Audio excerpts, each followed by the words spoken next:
over there, and now all of a sudden, limited builds, limited bullets, they try and split to do their best to make sure Yamza has enough to play with. Far today, you would think Yamza and DJ would feel pretty confident being able to take this fight, and he's going for it right away. Immediate piece over the top, gets the code over on it, tries to find the player, not able to isolate him out. And the problem with the edit course, it looked slick, but that was over 50% of his builds. He had 19, and now he's down to 8. And if you don't get that immediate cone off, now you're kind of sitting there being like, well, I need at least 4 builds to play defensively. What are you going to do with just the other 4? He needs to find a little bit of an angle, and so far instead, just going to get the shield chipped out. And the tensions continue to rise here. This is no denouement. This is their entire tournament right here. It all comes down to this fight and whether or not they're going to be able to take down Smacked and Casco. We're no pushovers despite where they're on the leaderboard today. Yeah, definitely. Smacked and Casper have been playing with one another for a long time. They used to be the kings of Retail Row. Now, of course, the map's mixing up here. We have a new drop spot in play. I do want to commend Yamza, though. At least he comes back into the Catacomb here, right back into those old builds, gets the recycle. I think it realizes he might have a little bit there. The overbuilding was definitely flashy and called for another team. They kind of very seasoned, and although they are down on the leaderboards, all of these guys are equally as good and dangerous right now. So you don't want to mess with any of them. Luckily for them, look at this. Nice little chug splash find. They managed to back off. Things work out for them. A lot of teams would not have gotten out of that position. Like a lot of teams, that would have been the end of the tournament run right then and there. Workout is generous, but they're still got a chance.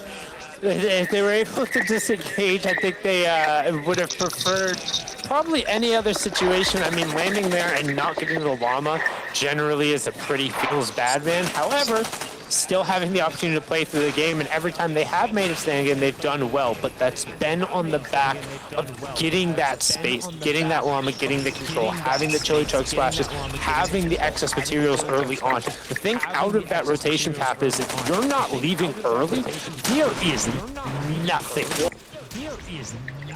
Here is nothing to farm, and I mean nothing, and a great double replace from Bucky. However, an even better shot on the opposite side of that. He'll get end up, but Bucky, like I said, they booked the top 8 ticket unless something astronomically weird happens to the exact teams get the exact right amount of points. They should be. I find it very interesting Bucky and Cam decided that they booked the top 8 ticket unless something astronomically weird happens. Here's a little other perspective view from Nexi there. Bucky did not have any ammo left in SMG, but you can tell they're kind of conditioning the area, right? They're letting people know, hey, we're here, we want to fight, and if you push us, come day of, you're probably not a problem. This time, though, for Nexi and Wrigley, they get a little bit of confidence, right? They know that they can win that fight, so that's going to surely be a booster, probably work against Bucky and Cam in the long run, but ultimately, that was the game plan. That was the last game for them. GG's. What a day. What a phenomenal day for the team that has been popping off. Yeah, and honestly, when you talk about confidence, I feel like Nexi's had some highlight level plays. If you go back and you pick up some of the better eliminations, he was the one who was just swinging around in that end game who had the high ground take, I believe, right? I'm pretty sure that was him. So, yeah, like I said, the one who's swanton bombing around, I think between all of that, he's had some solid plays. You can see Yamza and DJ covert cavern, which is not a atypical strategy. There's just so much excess loot here, and you can see he's able to prioritize just all of these here. Now you can hang out here pretty much forever. With 2 medkits, 2 guzzle juices, already effectively negate pretty much the first 2 entirety of the storms. No problem, regardless of how far the rotation is. And the fact that it's right there, no Storm Surge in play right now. They should be fine. Somebody who's not fine, Cold, by his lonesome. Again, Center falling early, and while they are on the inside right now, they're currently sitting in 6, so 129 will not hold. Yeah, this is probably the biggest development as far as our top 8 goes. Cold and Center have a realistic chance to qualify today. They could have done it. Scented was eliminated very early. He's trying to go for the reboot right now, which is big risky, and I mean big risky. There are so many players here. Just look at the map. So Cold's gonna go for it. This is gonna alert Polarized. It's gonna alert Nico and company who are just next door. Does he stick it? No, he cancels instead. That might be the big mistake here. We'll see.